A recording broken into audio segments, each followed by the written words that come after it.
Betting భూతానికి యువకుడు బలి. బెట్టింగ్లాడి అప్పుల పాలైన యువకుడు మృతి.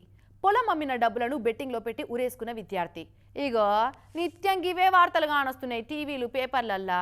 ఎంత మారుమూల పల్లెల కన్నా ఓర్రి బెట్టింగ్ ఆడకుంటే మా పాపం అన్నట్టు ఆడుతున్నారు ఒక్కొక్కలైతే. ఆ బెట్టింగులు కాసుడే కాదు, బోనస్గా మళ్ళా గంజాయి కొట్టుడోటి నేర్చిరు చాలా మంది పోరగాన్లు. అసోంటి పనులతోటి ఆలు ఖరాబ్ అవుడే కాదు, ఈ ఇంటిని కూడా ఆగం పట్టిస్తుర్రు. అందుకే హరీష్ సారు గిట్లా మంచి మాట చెప్పుకొచ్చిండు.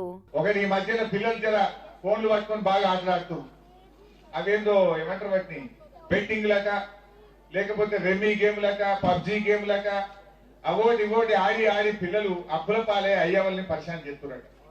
నేను మా పిల్లల్ని కోరేది ఒక్కటే, ఏ షార్ట్ కట్ ఎవరు మనకు పైసలు ఇవ్వరు. ఇన్నర హరీష్ రావు సార్ ఏం చెప్పిండో, ఊర్లల్లో చాలా మంది యూత్ పోరలు ఎచ్చులకు పోయి పైసలు సంపాదించాలనే కాయిస్తోటి బెట్టింగ్ యాపులలో అడ్డగోలుగా పైసలు పెడుతుర్రు. వాడు నున్న గుండు కొట్టినాక లాస్ అయిపోయినామని, అప్పుల పాలైపోయినామని, మందులే ముఖం చూపించకుండా అయిపోయిందని ఇజ్జత్కు బలిమికి జీవి తీసుకుంటున్నారు.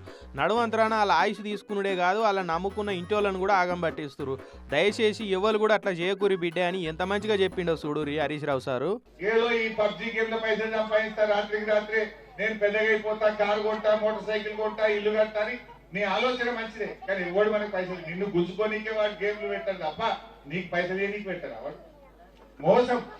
అందులోకి పోకుండ్రి, మీ అయ్యేవారు పరిశాన్ చేయకుండ్రి, మీరు పరిశాన్ కాకుండా. పైసా సంపాదించాలనే కాయిష్ మంచిదే కానీ దానికోసం ఏదైనా పని చేసి కష్టపడాలి, దంద చేసి కష్టపడాలి. అంతే తప్ప ఇంట్లో కూర్చుండి ఫోన్లో పైసలు పెట్టి సంపాదిస్తా అంటే నడవది. బెట్టింగ్ యాపోడు ఉట్టిగానే నీకెందుకు పైసలు ఇస్తాడన్న సోయితోటి ఆలోచిస్తే వాడి జోలికి పోరు.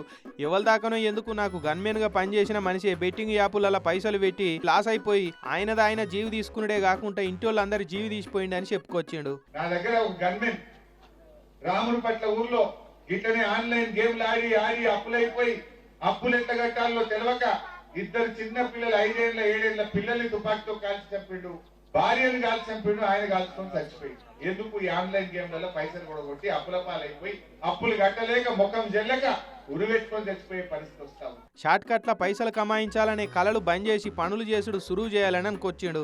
ఇంట్లో పెద్దోళ్ళు కూడా పోరలేం చేస్తుర్రో కనిపెట్టుకుంటూ ఉండాలి. పిల్లగాళ్ళు చెడల వాట్లకు దూరం ఉండాలని ఇక హెడ్ మాస్టర్ సార్ లెక్కనే చెప్పిండు సారు. ఇక మరి ఇటువంటి మంచి మాటలు ఇన్నోళ్ళు బాగుపడతారు. ఏ గీనేంది మాకు చెప్పేది అనుకుంటే ఇక వాళ్ళ కర్మ వాళ్ళు అనుభవిస్తారు అనుకుంటా పోయిరట అక్కడ ఉన్నోళ్ళు.